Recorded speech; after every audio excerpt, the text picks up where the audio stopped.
I'm Mara Hale, 37. At my nephew's birthday on our family ranch outside Boise, my mother lifted the knife, sliced the horse-frosted cake, handed plates to every laughing kid, then stopped in front of my 9-year-old daughter and said, "She shouldn't be here." Rowan froze. The chatter fell flat. I took her hand and walked us through the porch light into the dusk. I did not look back. Before I tell you how the crack that split our family gave me my life back, do one thing. Tell me what city you're reading from. It helps to know we're not alone. 3 weeks earlier, my office was quiet, sunlight on the drafting table, when my phone lit with a name I never ignore and never welcome. "Mom," I answered. "Mara," said my mother, Lorna Keene. "Parker turns 10. We need the whole family at the ranch. It's been too long." Family always came with a ledger. I pictured the red barn, the fenced pastures, the rooms where I measured myself against my brother Alec, and came up short. I thought of Rowan, who'd started asking why her grandparents never came to school plays. And I thought of Owen, my husband, gone 6 years because a truck ran a light. After his funeral, Mom leaned close and whispered, "Rowan isn't real Keene blood. Be careful how you raise her." I walked away. I stayed away. "Okay," I heard myself say. "We'll come." That night, Rowan ate mac and cheese and glowed. "A real ranch party?" she said. "Do they have baby cows?" "For you," I said. "They will." We packed Hope with our toothbrushes and pointed the car toward the past. In the weeks before the party, Rowan turned the kitchen table into a studio. Cardstock, horse stickers, glitter everywhere. She built a pop-up gate with a cake behind it and lettered Parker in block letters.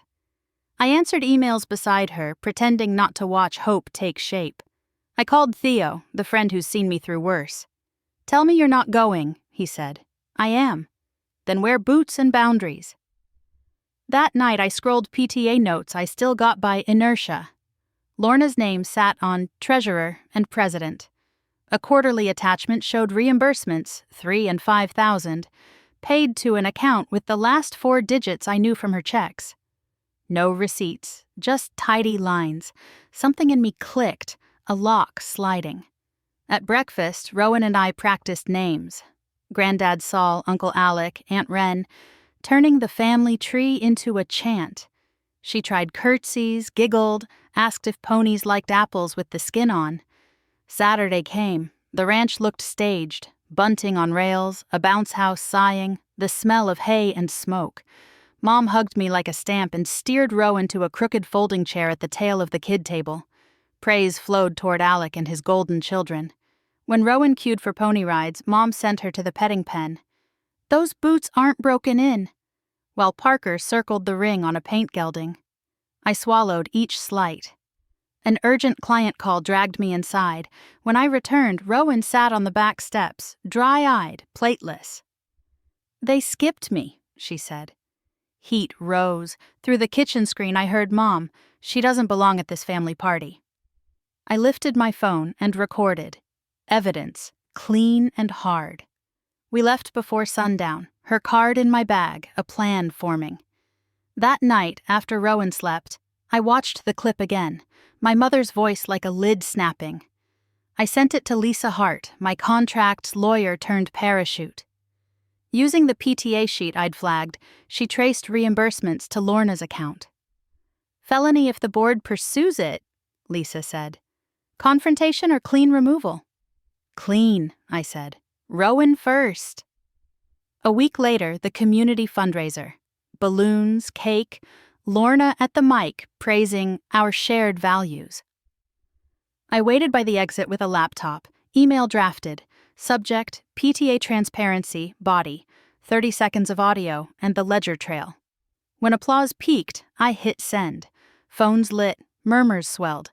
A father replayed the video, a teacher matched totals with budget. The superintendent arrived, quiet. Lorna's smile held, then cracked. I left before anyone asked me to translate. By morning, the board suspended her and demanded repayment. Dad called. "She'll pay. She's not who I thought." I didn't argue. I made pancakes for Rowan, and we ate on the balcony in sun. "You mad about the party?" she asked. I'm making sure it won't happen again, I said. And you belong with or without a chair. We chose distance, no more ranch. I blocked numbers, kept the video, kept my peace. Work swelled. I took a boutique hotel project and signed the design in my name. Rowan wore a badge, I belong, pinned to her backpack like a law. Sometimes grief comes dressed as tradition. I set mine down. I kept the kid, the work, the Idaho light. When she asks about family now, I point to us and say, real enough.